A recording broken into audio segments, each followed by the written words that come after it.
This is the simulator room at N Reactor.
This system monitors flow in those processes. If it drops below a preset too high, then they will trip, causing immediate reactor shutdown. This monitors the water flow, primary flow through each individual process.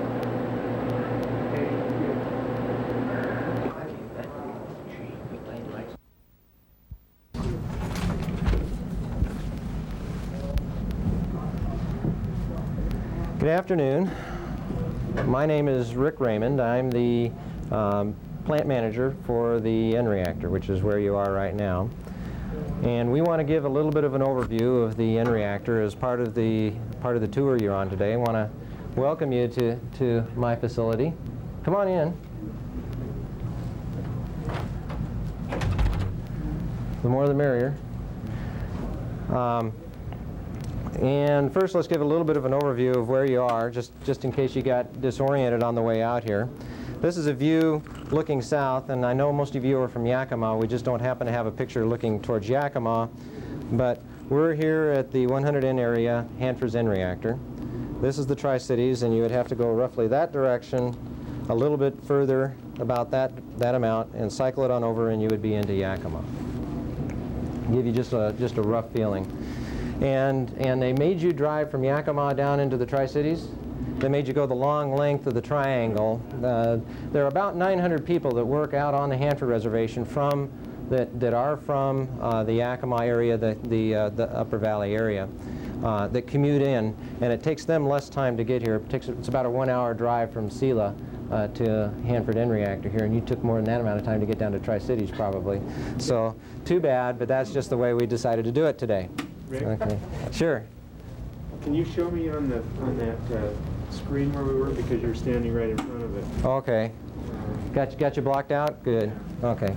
Here's 100N. That's where we are? That's where we are right now. Okay. This is where you came from, I see. and you came originally from way off over in that direction. Okay. The Hanford N Reactor is a dual-purpose reactor. It has two purposes. One is the production of material for the defense of the country. The second is production of electrical power, which goes into the Bonneville Power Administration grid. And last time I checked, the electrical power produced as a result of N reactor operation cost roughly 2 cents a kilowatt hour. And you can look at your electrical rates. They're probably somewhere around 3 to 4 cents per kilowatt hour. So the electricity we produce depresses your electrical rates, because virtually everybody in the Northwest gets their power directly or indirectly off of the Bonneville Power Administration grid. We want to discuss 3 things today. The number one issue that has been in the papers, that has been in front of everybody, has been safety. And if I was you, that'd be my number one concern, would be is the issue of safety with the Hanford N reactor. And so I want to talk about that first with you for a little while. The reason safety became an issue at the Hanford N reactor is because of comparisons with the accidents that happened at Chernobyl in the Soviet Union. Now, the Soviets designed that reactor. It's called an RBMK 1000. That reactor is a unique reactor across the world in design. It's a Soviet design, Soviet built, Soviet operated. It's nowhere but in the Soviet Union. But an effort was made after that accident to find a reactor that most closely resembled it. And somewhere along the line, the Hanford N reactor got labeled as just that. The reason we got that label is because we're a dual-purpose reactor, just like the Soviet reactor. That is, the Soviet reactor can make plutonium for their national defense, and it makes electricity to go into their electrical power grid. And the Hanford N reactor is the only reactor in the United States that also has that kind of dual purpose. Their reactor also had graphite in the core region of the reactor. Now, other than that, there aren't any similarities between the two. The designs were totally different.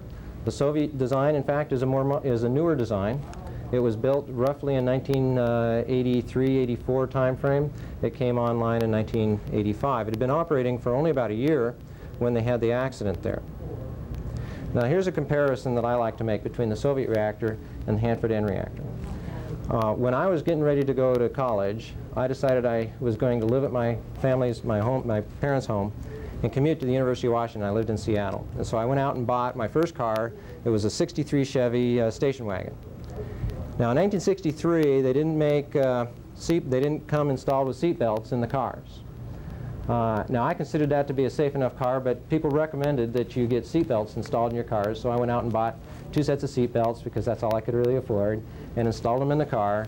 Now my wife has told me if I'm going to tell you about the old '63 Chevy, we weren't married at the time, we commuted to school together, where I installed the seat belts. I installed 1 set of seat belts at the driver's seat, and it was a bench seat, of course, and I didn't put it over in the passenger seat. I put it right next to the driver, and I've always insisted on safety first, and she always had to move over and buckle up that seat belt. And so insistence on safety has always been a very good policy. It's been a very successful one. We've been married for over 12 years. We have 4 children, and it's worked out great. So insistence on safety, for my family, I bring that to my work with me as well. We insist on safety here. Now, after the accident at Chernobyl, the Department of Energy, because of the questions over the safety of Hanford N reactor, commissioned over roughly 65 of the nation's experts on nuclear safety, reactor safety, fire safety, on safety in general, to come out here to Hanford N reactor. I had a chance to talk with many of these people. Now they've come out with their reports, all of the reports except for the National Academy of Sciences, which their report is coming out next week. Unanimously, amongst all of those experts, they have said that the accident which occurred in the Soviet Union at their reactor is physically impossible to happen at the Hanford N reactor. Now, let me go through a couple of the reasons for that. First off, you got to understand, there's 2 classes of reactor. One called a pressurized water reactor, where you keep the water inside the reactor pressurized and it doesn't boil. And the second kind is called a boiling water reactor, and that's where you actually boil the water inside the reactor core region. Now the Soviet Union reactor, Chernobyl, was a boiling water reactor. The N reactor is a pressurized water reactor. It's a different class. In the fundamental way you classify reactors, it's a different class. Now they had designed their reactor with something called a positive void coefficient, which is a buzz term, one of the jargon terms used in the nuclear industry. But let me draw you a comparison. If you put a pot to boil on your stove, and you didn't watch that pot, as it boiled down, what if there was an automatic mechanism that turned the heat up higher the lower the water level got in there? It's not too hard to figure out that would be an unsafe situation. You'd have to keep a watch on that stove very carefully. Now what if you had another stove? That's the Chernobyl stove, and that's the way theirs operates. Now it turns out that the Hanford N reactor, we don't even boil the water in the reactor. But if it were to boil, it's just the opposite. It's designed, nobody has to do this, it's designed by itself so that the power goes down if it starts to boil. That's the fundamental physical difference. That's why they say it's impossible. That's a term that scientists and engineers don't use very easily. Impossible. Unlikely. You know, I will not tell you that it's impossible for the Hanford N reactor to have an accident. It is possible. Very low likelihood, but it is possible. It's impossible to have the same accident as had happened in the Soviet Union. Safety has been reviewed and reviewed at the Hanford N reactor, and it is concluded that it's a very safe reactor. Currently, the Hanford N reactor is in what's called a stand-down mode. January 7th, 1987, we shut down to make some safety improvements. Now, why did we do that? We brought out over 60 experts out to the site. You don't bring out 60 of the nation's top experts to go review a reactor and ask them to go away and just say thumbs up or thumbs down. And that's not what they did here. They said, thumbs up, but here's a list of over 200 items we think would be improvements. Now those improvements are just like the safety belts I added to my '63 Chevy. Safety belts don't prevent accidents. Safety belts help mitigate the consequence. They help keep you from harming people should you have the accidents. They've concluded that the Hanford N reactor is as safe as any other reactor in the country so far as having the accident. However, newer production reactors have some seat belts installed in them, just like my newer production cars have seat belts installed in them. We shut down in January. We're in the process of spending roughly $68 million worth of seat belt additions to the reactor. Now we're nearing the end of that, and we should be going back into operation within the next few months. And that's the story of safety at the Hanford N reactor. We're very confident about that. We feel very confident about that. That's a question which we can answer with great confidence. Yes, the Hanford N reactor is safe. No question about it. Then what's the next issue? If you've determined that it's safe, then you have to ask yourself, do we need it? It's a dual-purpose reactor. Two purposes, remember. Defense production. The Soviet Union, with their RBMK-1000, the Chernobyl-style reactor, they have 22 of that type of reactor. It's a dual-purpose reactor. Plutonium production, defense production for the Soviet Union, and electrical production. In the United States, we have one, currently shut down Hanford N reactor. In Aiken, in South Carolina, we have another reactor which can also produce defense material for the United States. It's been limited to 50% power as a spin-off of the reviews that were conducted there, just like the reviews that were conducted here. So the Soviet Union is now producing, with over 22 reactors and another 7 in construction, and we are at 50% production on one reactor. The President of the United States, the Secretary of Defense, have stated that the operation of the N reactor is necessary for the defense of the country. Now, I'm not in a position to state whether, from my own knowledge, whether that's needed or not, but I'm willing to accept their judgment. The risk to us if we decide to not operate our defense production facilities and they're wrong is not friendly to contemplate. I can't imagine us doing that. Economics. We need it for the defense production. It also has an impact on the economy of this area. Roughly $150 million is spent from the Hanford Reservation in procurements. That's things that are bought inside the state of Washington. We had them, since you were coming from the Yakima area, we asked the question, what was the procurements from Yakima proper? $1 million directly in Yakima worth of procurements from the Hanford Reservation. Statewide, the tax paid by the operations of Hanford, the N reactor, the Hanford complex, is roughly $43 million. That's the general tax base. It goes into the schools, into the roads, into the public services we have in the state. It's now late October, and on November 3rd, we will honor again the anniversary of the assassination of John F. Kennedy. In 1963, John F. Kennedy came out here to the Hanford N Reactor, and he spoke of the need for the reactor while it was being under construction. What he spoke of was the fact that the reactor and the money that was being spent here, he likened it to an old saying that they had in New England, that a rising tide raises all ships. And he said that the effect of the money spent at the N Reactor on the Hanford site would have the effect of raising all the ships in the Northwest and, in fact, throughout the country. And I'd like to think that we still have that effect. It's still a rising tide, and let's keep it that way. Thank you. If there are any questions, I'll be on the bus with you and be able to answer questions there. If you have any questions now, I'd be happy to do that as well. Just one question. Sure. Given the premise that we do have the plutonium we need for national defense, Correct.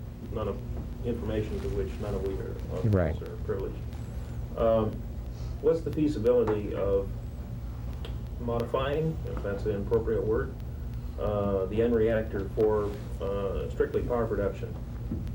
Is that a feasibility, or are we always going to have, if the N reactor runs, are we always going to have the byproduct plutonium? The purpose of, the main purpose of the Hanford N Reactor is defense production. And it's been reviewed, and it is not a, the design of the reactor was for that purpose primarily, and it wouldn't probably be economically viable to operate it for electrical production only. It would be too expensive. So the answer is, if the conclusion is that we don't need it for defense production, now there's two types of material, there's plutonium, tritium, and it could be used for tritium production, and there's a continuing need for tritium. Plutonium, you're right, at some point there must be a limit to the amount of plutonium we need. I understand that's the end of our time, so I'll pass you on. If you exit through here and... I have a degree in chemistry and biology, and I have worked on the Hanford site for over 13 years. I also have two children that live in Richland. I live in Richland with my family, and I enjoy working out here. And today I'm going to give you a little brief overview about the N reactor, talk about a couple of issues I think that you might be interested in. Some of those issues are, number one, is the N reactor safe? Number two, Chernobyl, why it can't happen here. And number three, why is N reactor important to you economically for the state? Okay, so I'll give you a little brief rundown here, and then afterward we can have a little question and answer if there's time. Okay?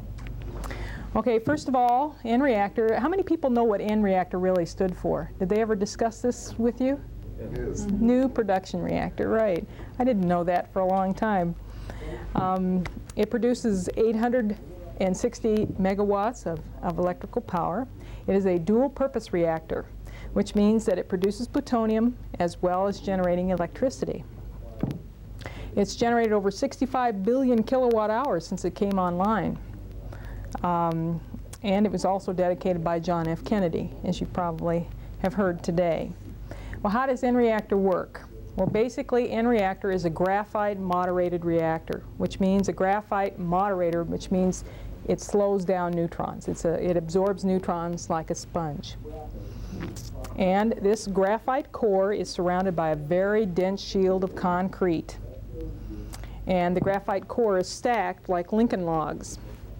The fuel that goes into the reactor is loaded in this way, and uranium goes in and plutonium is produced, and it's pushed out the backside of the reactor. This takes approximately 100 days to make this fuel. After it's processed, it goes to another area on the Hanford site for processing, basically. Okay, now the basic fundamental important thing is that the N reactor core, water does not boil in the N reactor core. This is a pressurized water reactor. That means that the water inside the reactor does not turn to steam. This is a primary difference with the Chernobyl reactor. The Chernobyl reactor, the core did, it was a boiling water reactor, the core did produce steam. This steam got out of control, It got out of control basically because of an operator error, not following procedures. And what happened was the steam expanded too fast, the reactivity in the reactor went up too fast, and there was a steam explosion. Many people think it was a nuclear explosion, and it wasn't. Many safety experts have come through the N reactor since that happened, and they have determined that it's impossible, not unlikely, but impossible that that explosion could happen here at N. Oh, they're enjoying their talk. Well, the N reactor has several safety systems, but there are two main ones. One is the control rods. Those are very important. Another is a backup safety system called the ball safety system. And at the Chernobyl plant, the control rods, they also had control rods, but these control rods took over 20 seconds to go into the reactor. Now that was really too long. And by that time, things have got out of hand. At the N reactor, the control rods go into the reactor in 1.5 seconds. That's very important to remember. It's not long enough for things to get out of hand. The safety concerns at Hanford. Several safety experts, like I'd mentioned, had come through and determined that Chernobyl could not happen. But what we did do, we added additions to N reactor. We decided to make it more safe. We wanted to make sure that the chances of having an accident were even less. And I draw this comparison to the putting an extra tail light on your car. For example, now in the new cars, they have an extra tail light in the back, you know, that blinks. In the older cars, this usually isn't there. Now, because your car doesn't have this extra tail light, doesn't mean it's not safe. It just means that the new ones are maybe a little more safe. Well, this is the same thing we've done to the N reactor. We've added extra safety precautions to make sure it's double safe. But the bottom line to remember is a Chernobyl accident cannot happen here. The controversial issue, I think, concerning N reactor, and many of you probably have asked this yourself, was the defense plutonium production. N reactor does produce plutonium, and this is a very political and emotional issue right now. I don't feel qualified to speak at length on this, but I do want to say this about that, and that is I believe in our national defense program, and I can't tell how much plutonium is enough, and I don't think you can either. I want to feel safe. I want my loved ones to feel safe, and I don't want to depend on another country for nuclear technology. The other thing is that plutonium production capability is in trouble in the United States. We have the N reactor, which is shut down, and we have one other reactor at Savannah River, South Carolina, producing at half power. Now what this means is that in the Soviet Union, there are over 22 dual power reactors online now. There are 7 additional ones going online, and there are a couple military reactors we don't know too much about. But in a nutshell, that's over 30 dual-purpose reactors that the Soviet Union has to produce plutonium. It leaves us in a real shaky position if we limit ourselves to producing plutonium with 1/2 of a reactor. I don't like that feeling. It makes me feel unsafe. So this debate is going on, and you'll probably hear more about this in the news, but this is something you should consider. The other issue concerning N reactor is the economic issue.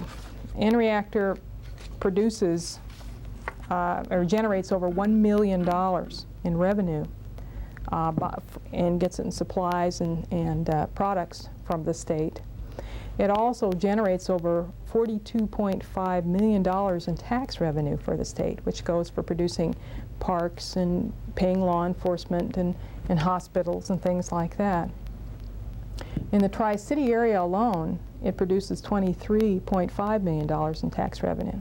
This is a lot of money. Also, it provides jobs for over 14,500 people. This is a big impact on the state if these people lose these jobs. Over the state-wide, it impacts over 36,000 jobs. So that's a pretty big number. The basic thing I'd like to point out today is that the N reactor is important to you for these reasons. Number one is be able to produce plutonium and to be able to keep your nation safe. And the other thing is to keep your economy up and going. And I also want to point out that my girls go to school in Richland, which is 40 miles away. And if I felt the N reactor was unsafe, I wouldn't be here. And I don't think half of these people would be here either. So I want to leave you with that and ask if you have any questions today. Yes? I understood that Oak Ridge, Tennessee also had some nuclear-related production. Is plutonium produced there now? They're not producing plutonium right now. Commercial power. That's a commercial power reactor. Savannah River is the only one. I thought that Chernobyl was the result of the explosion or whatever it was due to the formation of hydrogen gas. Well, And that caused the damage there. Was that correct? Or well, let me did they have a loss of coolant accident there and they actually lose the... What happened? Okay. And the reason I'm asking the question, I don't know because it's hard to try to listen to the news and what they say, is... All right. I'll fill in as best I can, and Mr. Hugh Crisp back there will help me out if I get in trouble here. What I understand it as being is that the steam that was produced inside the Chernobyl reaction did produce hydrogen gas. Steam produces bubbles. These are hydrogen gas bubbles.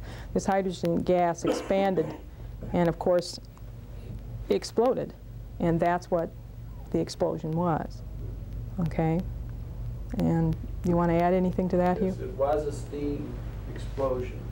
And the Chernobyl reactor differs from N reactor in two important ways. One, the N reactor is a pressurized water reactor. It's designed to never let steam form in the reactor core. The Chernobyl reactor was a boiling water reactor where it was designed to allow steam to form in the core. Two things happen when you have steam in the core. One is that the heat conduction ability of steam is not as great as it is with water. So when you start to form steam, your heat builds up faster.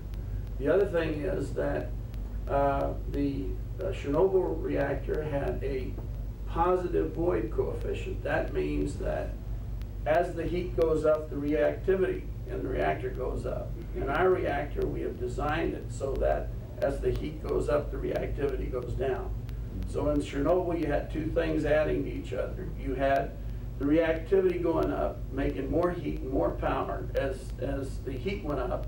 You also had more steam forming. You had steam forming so that the ability of the fluid to conduct heat away from the core was lessened. And they had a tremendous power excursion, which resulted in a steam explosion. It blew the reactor apart.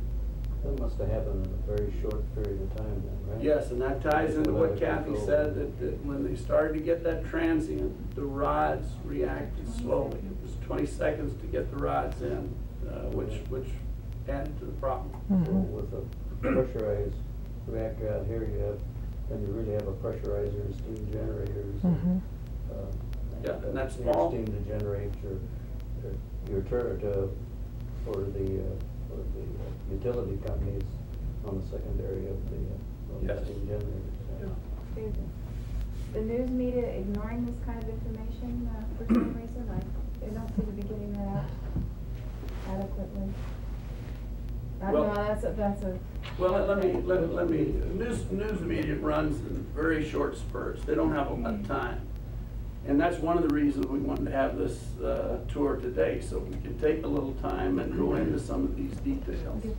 Everybody understands what a car looks like, what a bicycle looks like, and so we can discuss that with a basic level of information. And it's important that when you talk about nuclear plants and so forth, that you have a little bit more understanding what goes on. You've read a lot about this, so you have a pretty good understanding But about the the news plant. media is so negative on anything Yeah. that they say, and it's very hard to try to understand or really know what is really true from what is reported. And this is one of the things that is kind of irritating.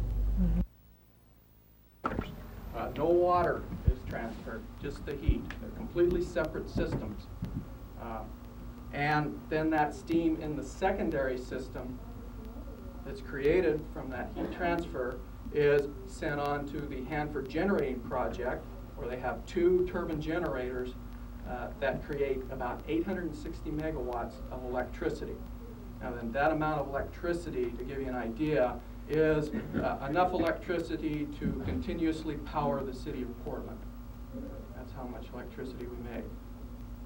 So we've got our reactor core here where the heat is generated. We remove that heat with the pressurized primary coolant system. This is a recirculating system. In other words, we don't add or remove any amount, that's as opposed to a boiling water reactor like, say, the Chernobyl plant was. It was a boiling water reactor. They actually boiled in their core. They pumped the water in. They removed the heat by boiling that water off, making steam. And that steam itself was sent to the turbine generators. It to steam goes up into these collection pipes over here and is sent on to the Hanford generating project turbine generators. How do you understand the temperature of the steam through the turbine system? Okay, that's all done. It's what we call a saturated system. And so temperature simply follows pressure. Whatever pressure we keep that steam at is what the temperature is. And then a period of a couple days to get it to that full 4,000 megawatts. And then from then on, it's creating 860 megawatts of electricity all the time. And it will do that until it's shut back down again. Okay, it's a continuous process.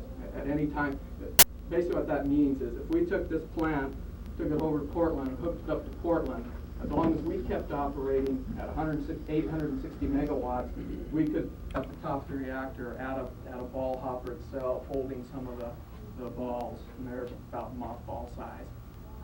They graphite? They're boron. Boron is a very good neutron absorber. Yeah.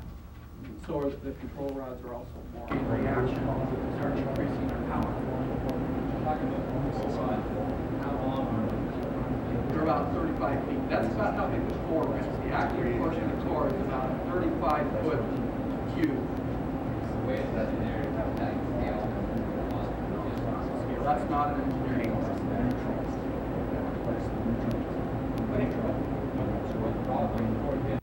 We're going to ask a couple questions. Has the tour lived up to your expectations so far? Oh yes, much more. Really have got a lesson out of it. Right? So is N Reactor? Did you learn a lot about N Reactor? We didn't know, no, but we've learned a lot today. Yes. Good. Thank you. Thank you. Has the tour so far lived up to what you expected? Oh, gracious, yes. My name's Bob Ivers, and I was news director for CAP and KVU Television and worked for KNDO and KNDU for a number of years. I have an advertising agency out of Yakima, and I should have been out here a long time ago. Didn't. Visited Battelle a number of times for question and answer interviews type of things. But this has been a very well put together program, easily understood. Communications department has done a wonderful job, and all of the people from our tour bus guide to the people that indoctrinated us earlier in the very beginning, and now here at Site 100, is this what that is? Interesting, the simulation area and simulation room and the way people are trained when they have to go on a line, the fact that they have to take 18 months before they're even put into the pressure cabin, so to speak. I've been very impressed, and I wish everybody would take the time and just absolutely take the time to come and see what it's all about, and perhaps a lot of their fears would diminish. I'm sure they would. Great. There's someone that got seriously burned here several years ago. Again, I can't answer that question. There was a man, I think, as this gentleman mentioned, that had received. Oh, one. 3. Yeah, 3. Well, they're just going to go and let them off. I didn't even think about that. True, cute. Oh, I just saw some people. I didn't recognize them. News report, and we're interested in doing a story on our tours. Has this lived up to your expectations so far? Oh yes, it's very interesting. We've enjoyed it very much. So do you think you've learned a lot? Do you feel like you're more informed than you were the last time or before you came out here? Why, certainly. The only information we get is what we hear over from the news media, and that isn't very accurate. So when we come out here and see it firsthand and talk to the people that work here, we get a different story. You know, it's more enlightening and an accurate picture of what's going on. Good. Thank you. Mm-hmm.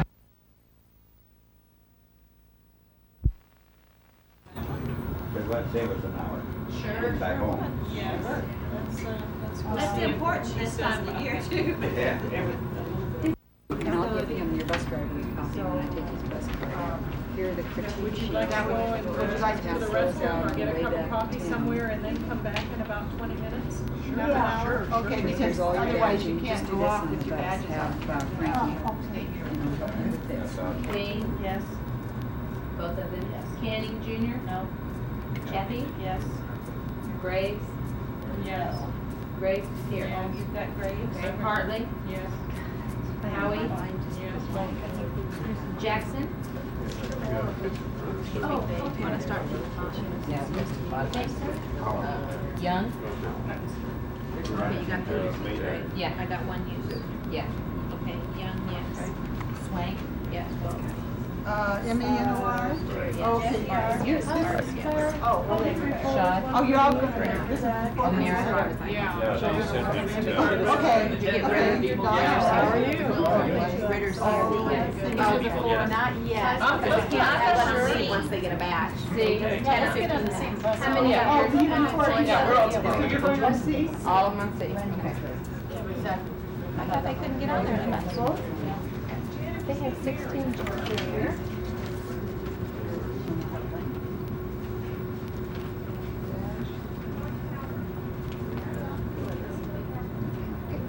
Great for us.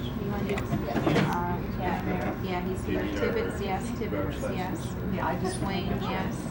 Souser, yes. Sanford, Blue, yes, and Sanford. We never did get our letter.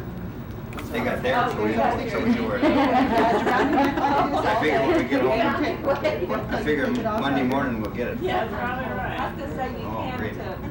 can't depend on. Okay? They were all mailed at the same So I've got time. They got theirs on Directly Wednesday. over to the lobby, So I got to the federal C building. here. Okay, the program is just about to begin. Okay? Okay, do you want to go down to C again? Oh. Yeah. Hi there. Hello. Are you on an Atacok tour? Okay, very good. Oh. Are you sure you want to register now? That means you can't leave. Down. So we can wait here from Okay, so I need that, right? short pictures, an overview of the common. Okay. Yeah, well, there's lots of Can I things to see your picture ID? Yeah. Okay, can I see your picture ID? Yeah, that's a possibility, isn't it? Store. So I have John and James. Is Lila with you? No. She canceled? Yeah. No, that's what she lives in Jersey. Okay. Oh, Yes. I just wanted to make sure everybody gets one. Who's up here? You're James, right? We're on these buses.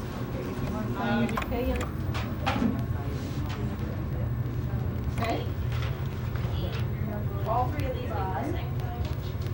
Yeah, they're all good. Okay. Sheila, you want my master C and Ds? Yeah, get yours. And what time would we We have exhibits here in the auditorium, and then there's an exhibit right there.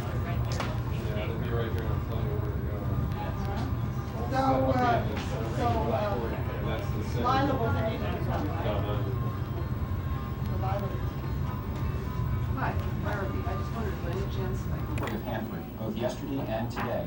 It's a story of people pulling together in a time of need to create a valuable national resource. I hope you enjoy it. The Department of Energy's Hanford site was born from a region settled by dedicated and hard-working pioneers. But Hanford today evolved from events that unfolded elsewhere in the United States and around the world during and after World War II. The work of Albert Einstein, Leo Szilard, and others showed it was possible to split the atom. And while the theory also suggested great potential for producing energy, the specter of the war pushed the research in a dramatic direction. On December 2nd, 1942, a team led by Enrico Fermi, using the world's first nuclear I have John. I have John. Floyd and Sharon. Okay. Now I see your picture. John and Carrie.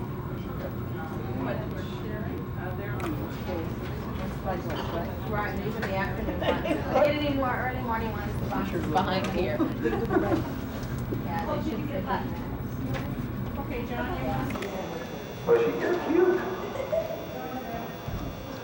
What grade are you in? Fourth. I thought you were in high school. No. Sure you don't want to dance?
September 2nd, 1942, a team led by Enrico Fermi developed the world's first nuclear reactor. That it was possible to develop an atomic bomb.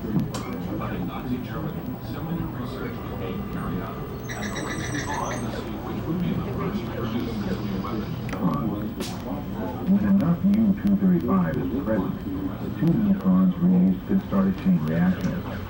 Under ideal conditions, a slightly higher number of neutrons will strike fissionable U-235 atoms than are absorbed by U-238 atoms. If this happens, the chain reaction will continue to occur. A controlled rate of fission can be obtained by placing neutron capturing materials, oil, gas, and coal as proven reliable sources of energy. Nuclear energy is important, and thank you for watching Nuclear Theater.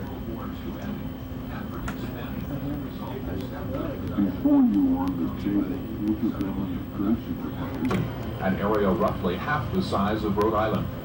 It's desert country, with only about 6 inches of annual rainfall.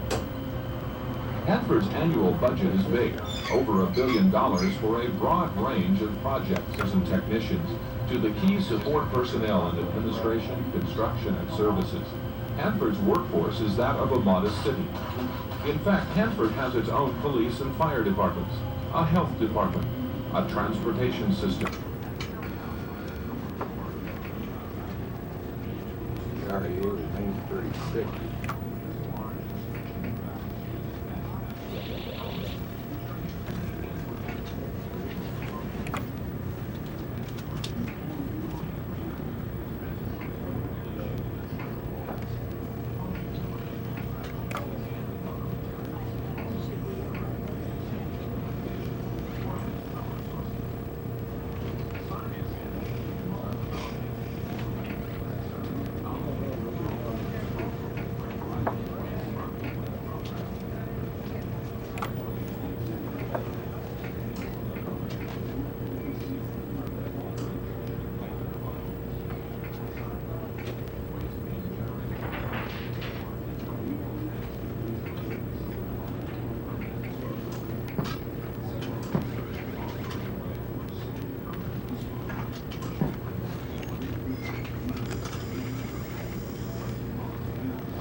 Water within the basalt, and in what direction and how fast does it move?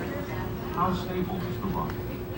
We will be working closely with the states of Washington and Oregon, along with the Yakima Indian Nation, the Confederated Tribes of the Umatilla Indian Reservation, and the Nez Perce Tribe. This includes technological information exchanges and regular project briefings. Impact statement will be prepared. And when the recommendation is made, the state in which the repository will be located can disapprove the selection. Only Congress can override the state's disapproval. And the Nuclear Regulatory Commission will play a key role in ensuring that a waste repository meets every